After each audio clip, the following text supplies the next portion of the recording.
Thank you so much for the opportunity to participate in this event with panelists and certainly with audience members who are far more distinguished and expert than I am. Our charge as panelists, I think, is to sketch out the landscape of influences on science policy today by way of providing some current context to the incredibly relevant historical resource that Paul, Jeff, and their collaborators here tonight are launching.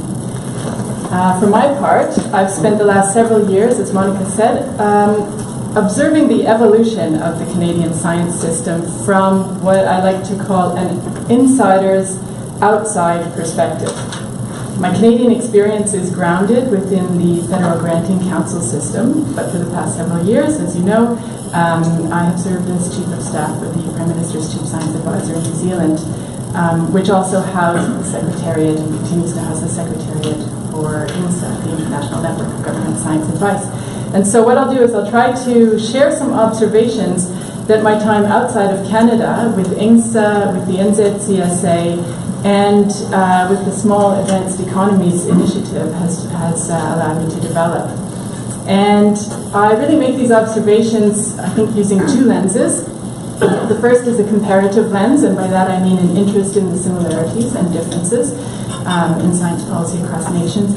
And the second is a global lens, distinct from a comparative lens. And by this I mean how nations can better collaborate in science policy and science advice to government to advance shared global goals, such as those encapsulated in the Sustainable Development Goals. So much of INSA's earliest work was really trying to understand national science systems, and more specifically national science advisory systems, to the extent that these exist across every country.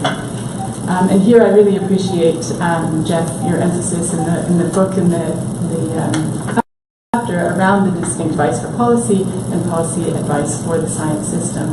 And INSA is primarily interested in the former, but understands that it is really predicated also on the latter. And that is the knowledge generation system in a country structured optimally to produce evidence to inform public policy among its other social functions? And I think this is really what Monica was also articulating in terms of the functions of the RSSP as well.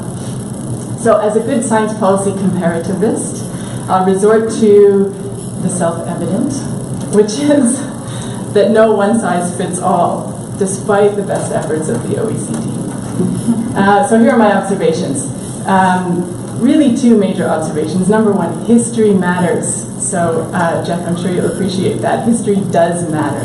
And not just in the conventional neoclassical sense of viewing history, or neoclassical view of history that leads policymakers to talk about, lock-in and path dependency in their big science expenditures. What I mean also is social history and civic histories that shape what Sheila Jasanoff has referred to as our culture of civic reason.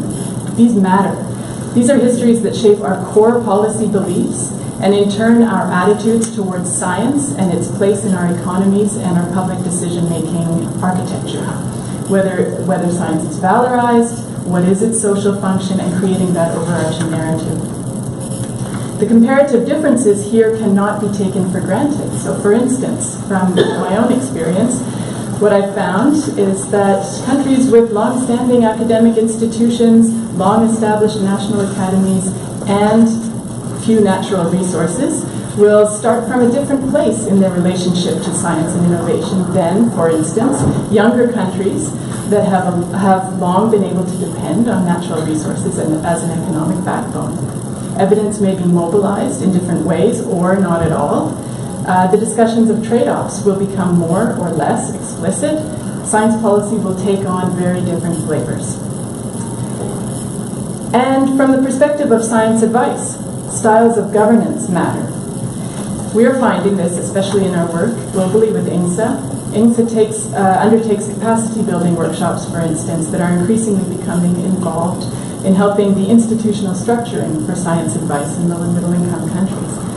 And so in these situations, what you end up seeing is that the venues for science policy advice will differ across, for instance, parliamentary and presidential systems, and similarly across consensus-based systems or systems that are more adversarial. So styles of governance truly cannot be underestimated either in their influence on how science policy develops.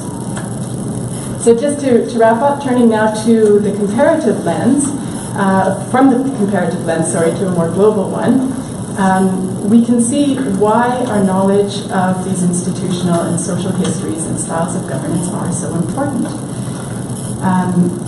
As a global community, we're struggling to find common ground on the planet's most pressing issues as encapsulated in the SDGs. And these are the challenges for which scientific knowledge can play a significant role. But national interests come into play here as well. And depending on the issue, bitumen, fish stocks, dairy, the science can continue to be challenged.